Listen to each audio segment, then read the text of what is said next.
we see it? Do you have a functioning First Amendment when only one side's allowed to talk? Do you have free speech when the left controls what can be said? They want to be able to say whatever they can about us, but we're not allowed to talk. They want to be able to lie about us. We're not allowed to tell the truth about them. And you know why I think they really are out to cancel us? You know why they really come after us? They don't like the fact that we tell the truth. They don't like the fact that we point out the double standard. We point out the fact Nancy Pelosi can go to the salon, but we can't. She can walk around the metal detectors. We got to walk through them. Gavin Newsom can go to a five-star restaurant with his family, with the lobbyist, but we can't have our family over for Thanksgiving. Think about this one. January 6, 2017, Democrats can object to the electors, can object to counting the electors from 10 states, but on January 6, 2021, Republicans aren't allowed to object to the electors from 6 states? Jim McGovern, on January 6, 2017, Jim McGovern, Democrat chairman of the Rules Committee, objected to Alabama. President Trump won Alabama by 30 points. So Jim McGovern's allowed to object to Alabama, but Jim Jordan can't object to Pennsylvania, where they went around their legislature, the partisan Supreme Court, the Democrat Secretary of State, in an unconstitutional fashion, goes around their legislature, changes the election law. I'm not allowed to object to that, but Jim McGovern can object to Alabama? Think about this. Jamie Raskin, the lead impeachment manager. January 6, 2017, he objected to Florida. He didn't bring that up during the impeachment debate, did he? The best one is Maxine Waters. You remember Maxine Waters. Maxine Waters, the same lady who said, if you see anyone in the Trump administration, you create a crowd, you push back on them, you tell them they're not welcome anymore, anywhere. Telling Americans to go to other American citizens who serve in our government and tell them they're not welcome in our country. That Maxine Waters, January 6, 2017, objected to the state of Wyoming.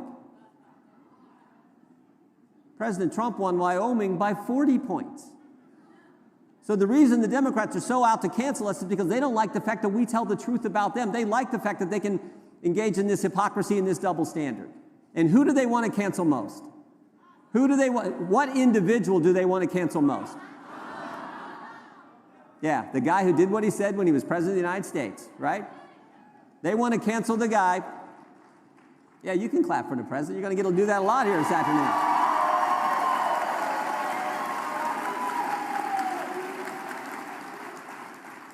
They're obsessed with it. They tried to remove him from office before he got there. They tried to remove him from office after he'd already left.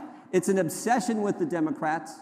They don't like someone who actually came to the town and took on the swamp. They don't like someone who actually comes to that town and fights for all of us. No president, look, I'm getting old now, I'm 57. No president in my lifetime has done more of what they said they would do than President Trump did during his 4 years as our president.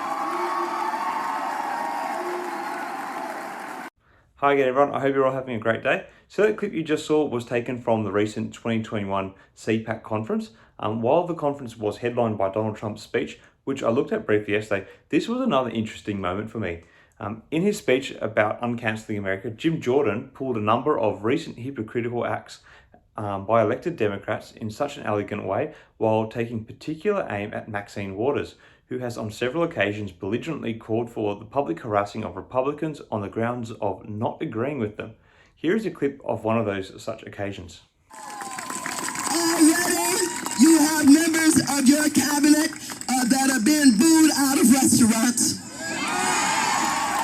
who have protesters taking up at their house, who's saying no peace, no sleep. No peace, no sleep. And if you see anybody from that cabinet in a restaurant, in a department store, at a gasoline station, you get out and you create a crowd. And you push back on them. And you tell them they're not welcome anymore, anywhere. The hostility of Maxine Waters is actually disgusting. To call for the treatment of your political opponents in such a way because you do not agree with them does not bode well for open dialogue. Her tone is too unwelcoming and is not going to win over any opponents, but instead further divide them.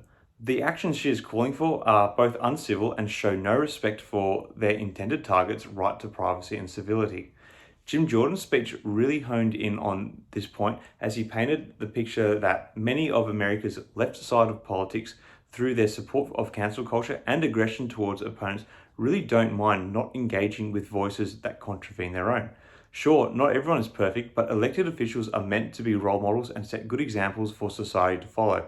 Maxine Waters and the other hypocritical Democrats that Jim Jordan called out really do not reflect the stand-up citizenry that America deserves from their elected leaders. I personally would like to see more open dialogue and respect for differing viewpoints everywhere. This proliferation of the mob rule mentality is not healthy long-term and only further erodes healthy debate, a pillar of any functional democracy. And it does seem that in America, this type of behavior around closed-off speech is more concentrated on one side of politics who now have wall-to-wall power at a federal level. It's not good. Anyway, that is all I have for this video. I hope you enjoyed it. Let me know what you thought about this in the comments below. I always love to hear what everyone thinks, and if you have not done so already, please feel free to subscribe to the channel. I really appreciate the increasing support my channel has received lately, and want to say a big thanks to everyone who has subscribed to me already. Anyway, take care guys, have a good day, cheers.